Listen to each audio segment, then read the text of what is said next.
I'm Daemonxel, and it's time for your Eve Echoes weekly news update.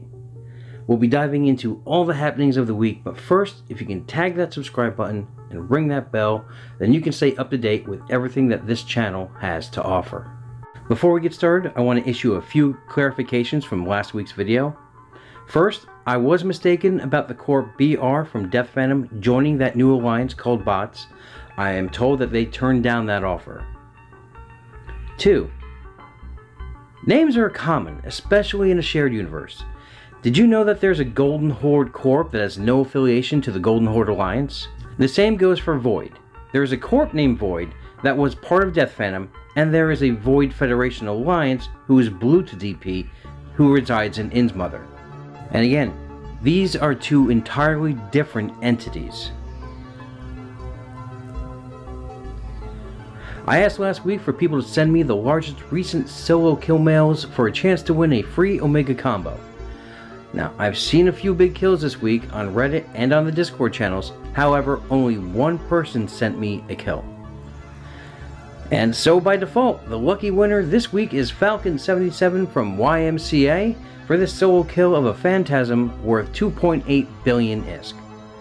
Now, this wasn't a recent kill, and I did inform him when he sent it to me, but since no one else entered, well, I hope you will enjoy your free Omega combo. Get with me on Discord so I can get this to you. I'm running this contest each and every week, so make sure it's big, make sure it's solo, and make sure it's recent, as in from the date of this episode. We had the weekly patch, and there were several issues that needed to be fixed, bugs from last week that needed hammering, which is also why this patch took an additional 2 hours. Now, you know what that means, right? Sweet, sweet compensation in the form of skill points, 20,000 of them to be precise. This goes hand in hand with the other skill points we were awarded after this patch, but before we get into that, let's look at what we got first. The first thing is the maximum fleet size has been increased to 50 and will be applied to the test server mirror on 12/18. This is great. No more multiple fleets of 10 on the field. Now you can have larger fleets to smooth out those issues given by deputies and the FC. We've been waiting for this for a very long time, and we're going to have to wait a little bit longer on the live server as this is only being applied to the test server. They added the Yule Festival event on the build, and it will be available in-game on the 22nd. Now, not a lot of information was given about this festival yet, but I can only assume it'll work the same way as the Halloween festival event. I was hoping to get some live shots of the skins from the test server, however, they have not been added there yet, so I don't have access to them. And outposts should now be anchored more than 5,000 km away from the Stargate. So, the outposts have been fixed. That's right, we learned a lot about these outposts for fun that were anchored extremely close to Stargates, and especially in low sec, this had deadly consequences for anyone attacking that outpost. As far as bug fixes, they seem to have fixed the drone bug issue where the drone was not responding to commands immediately. And these other two fixes were a part of the neuroscience skills being able to be purchased with ISK. This has been remedied and the skills removed, but not before they compensated all those players for this.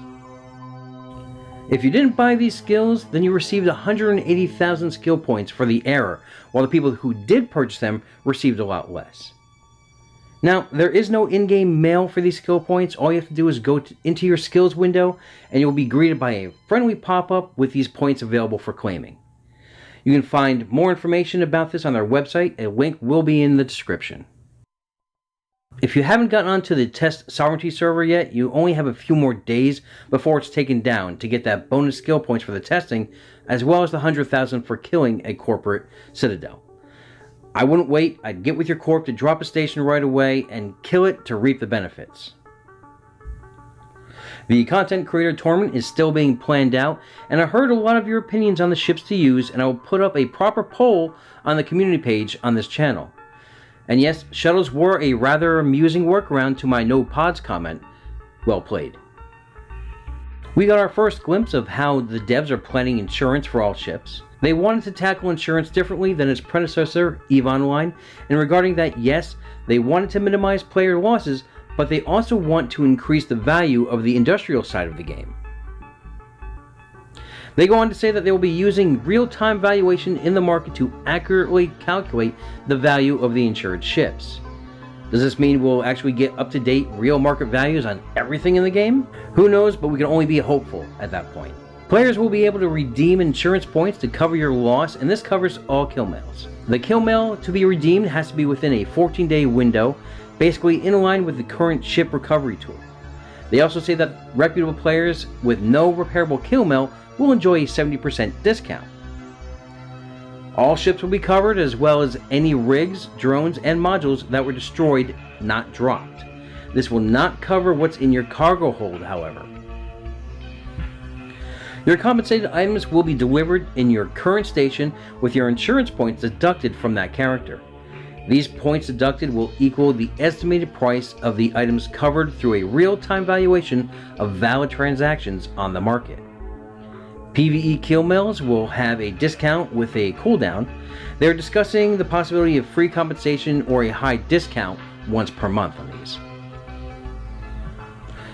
On the other hand, PvP kill mail compensation will be delayed to prevent players from reshipping to jump back into the fight during a large protracted battle. This is where it gets funky. Insurance points spent by players will be converted into Plex and then will return to the player as ISK via the market. This looks to be an addition to the market, as when you get the ISK back, you can actually list the items that you need for your ship, and the system will automatically purchase those items for you.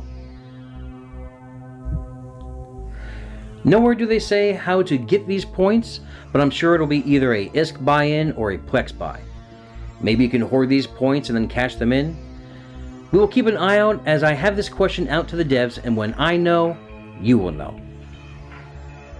The Plex market seems to have stabilized and settled around 920,000 per Plex. Unfortunately, this seems to be the new norm. Faction Rex continues to rise to astronomical numbers, with the biggest market price share going to Sancha Rex, going for 175 million each, followed closely by Garista Rex at 164 million each. The C-type market is still low, and some rigs are actually skyrocketing. A triple C Tech 3 rig going for $500 million ISK. There was a very insightful post on Reddit about the changing and stabilizing of the market posted recently. If you have the time, it's a pretty good read. We start off this week with the continued hostilities between Terran Federation and the CQ Pantheon Coalition. Saturday, the QC scored the first Terran outpost kill in the game. I say first because this one wasn't stolen and then later planted to get killed. This fight took place in Fountain's 7BIX Tech A system, a dead-end system that caps at 600 players unless reinforced by the devs. Multiple players had contacted the devs to do just that, but alas, it did not happen. The fighting spanned several systems from A1Con all the way to 7BIX, and as each Terran Federation blockaded gate broke down, they left several warp bubbles behind to slow the CQ Pantheon fleet. All the footage you're seeing right now is credited to Gengar, who does take some fantastic footage of engagements. A link to his channel can be found within the description. The fight on the station consisted of close to 300 per side, with the system capped throughout the fight. And of course, with no time dilation yet in the game, this engagement played out like so many before, with its continued lag and disconnect dance. Swarms of drones scoured the attacking fleet while they split their focus between the defenders and the station itself. It was a slow fight, but the CQ Pantheon fleet were able to achieve their goal of killing the station at a costly price as the grid turned into a killing field. Between the Mercenary Coalition and Terran Federation, they killed 315 of the CQ Pantheon ships, while losing a combined total of 207 themselves. Since this particular station fight started on the 7th, there's been somewhat of a propaganda war littering social media between both forces. As soon as news hit that the Terran Federation station was lost on the 12th, Reddit was ready for another round.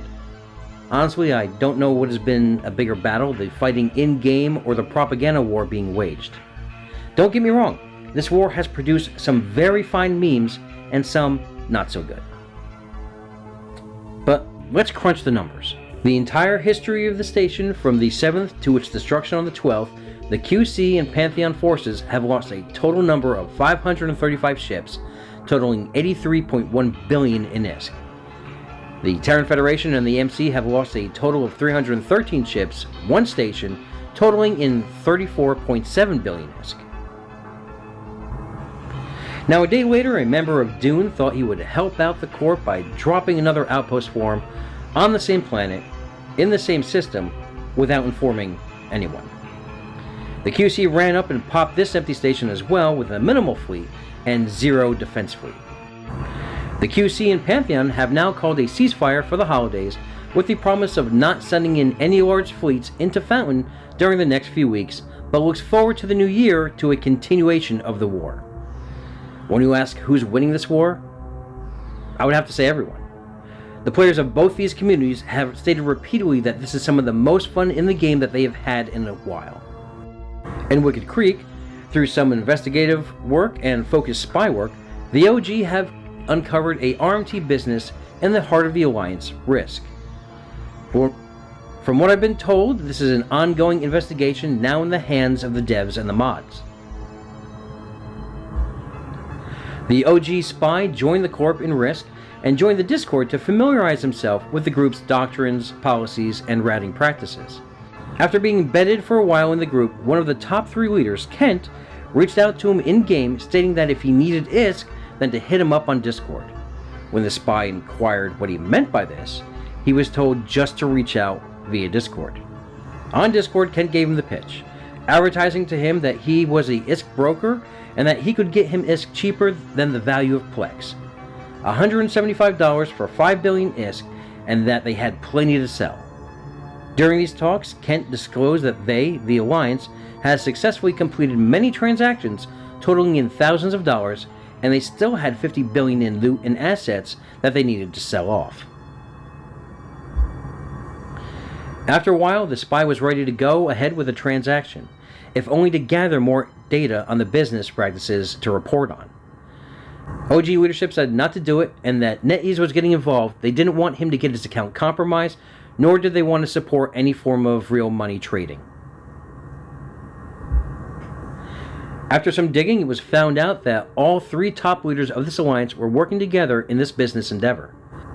Ken also confirmed that the primary way most of the alliance's members were making money was to run mining bots in HiSec, totaling in 100 to 200 million an hour per account, and then turn around and selling that ISK back to other members of the alliance in some crazy in-game pyramid scheme.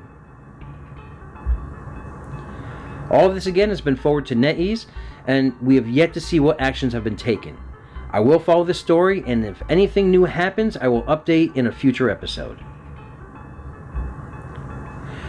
Triple V has disbanded due to conflicts and fade between 2 corporations. Well, not really, but that's what we all thought earlier in this week when we saw the messages on Reddit and Discord. This was just a practical joke to see how far they could get posting some fake news out there. Triple V has been a bit quiet lately, with only an outpost defense against Golden Horde in the last week or so. It was Triple V, FF, PIBC, Death Phantom, F1, and F2 defending the outpost, totaling 1,000 pilots against a 200 Golden Horde Alliance fleet. This was a F2 and Triple V outpost, and claimed that the invaders never even made it to the station, with the fleet being wiped out at the gate. Speaking of the Golden Horde, they dissolved their senior leadership council this week. From what I've been told, it stems from a restructuring of sorts. A diplomat from Golden Horde has sent me a prepared statement on the current affair. Unlike most other alliances in New Eden, a place full of dictatorships and authoritarian regimes, we are a democracy. I'm not here to argue which system is better, a democracy or a dictatorship. Both have their own merits and corresponding drawbacks. Here we believe in representative democracy. We believe in transparency. We believe in accountability by the leadership. Here in the Golden Horde, the people are the ultimate authority, for they are the source from which leadership draws its mandate to guide the Alliance. In any democracy, there will always be disagreements. Disagreement is fundamentally what makes democracy a functioning system. There was internal feedback from Corps who felt that the Senior Partner Council is not adequately inclusive. In the spirit of democracy, the SPC, previously the highest decision-making body of the Horde, has resolved to dissolve itself to make way for a more democratic and inclusive system. One representative from every Corp in the Horde, equal regardless of size, seniority, or wealth, has formed a council to draft a new government. As our enemies well know, the debate on this subject was impassioned and intense. There is a wide range of opinions from representatives of Corps so varied in culture, in size, and in language. But we are united in the goal of making the Golden Horde Alliance a better place for all our members. It is a testimony to the strength of the community that we have built together that such endeavors are possible. I challenge the leadership of any other alliance in this game to step down when asked. In no other nullsec entity is such a thing possible. I commend the virtue and honesty of the SPC members, and I also commend people that provide honest feedback that could have resulted in the expulsion from any other alliance. We will always commit to a player-first ideology. Any resource in game, from ISK to ships to structures, can be regained, but members cannot. We hope to create a community of mutual respect, trust, and justice. We will create a new leadership structure and boldly stride into the future. To quote Bojangles, we're going to be the rock when the storm hits, unmoving and steadfast. We will endure the test of time and live to witness the rise and fall of empires. I caught up with Kerensky to find out how the efforts in the South War are going. He had this to say: "It's going very well. Death Phantom is all but finished. They are now relying on Chinese allies to fight for them. They called the CTA on the 13th for a whole-timer during their prime time. Only 50 showed up and stayed docked. Only 50 showed up and they all stayed docked. We killed the station and reinforced another. As we did so, their allies in F1 and NEEC set up a camp on our outbound pipe. They had 160 cruisers and about 10 battlecruisers set up on the gate at optimal ranges. We jumped in and wiped them out. We had about 250 or so and took about 10 losses jumping through them."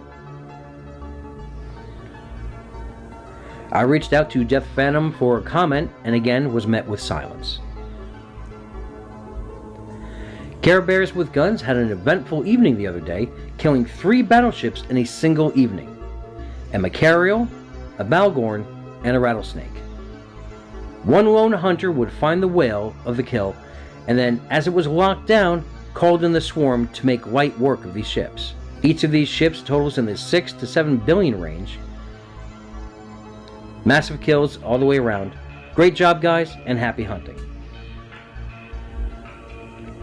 The Mercenary Coalition has completed another contract, this time against both the QC and Death Phantom. 253 billion destroyed, with the majority belonging to the QC. They are again now open to contracts as they perform a full standings reset. They ask if you were blue to them before, at this time, set them gray. They're also on a recruitment drive. Again, what corp isn't these days?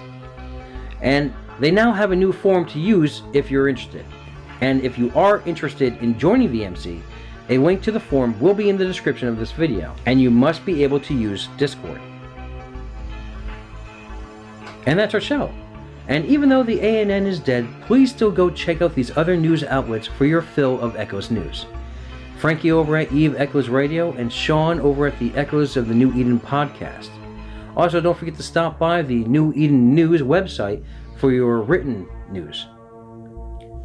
There were some great suggestions last week, but it's still not there yet. Nothing really clicked. So I still need a new closing tagline. What do you think? If you got something better, put it in the comments, and if I decide to use it, then you too can earn yourself a free Omega combo. Fly safe, everyone have a great weekend.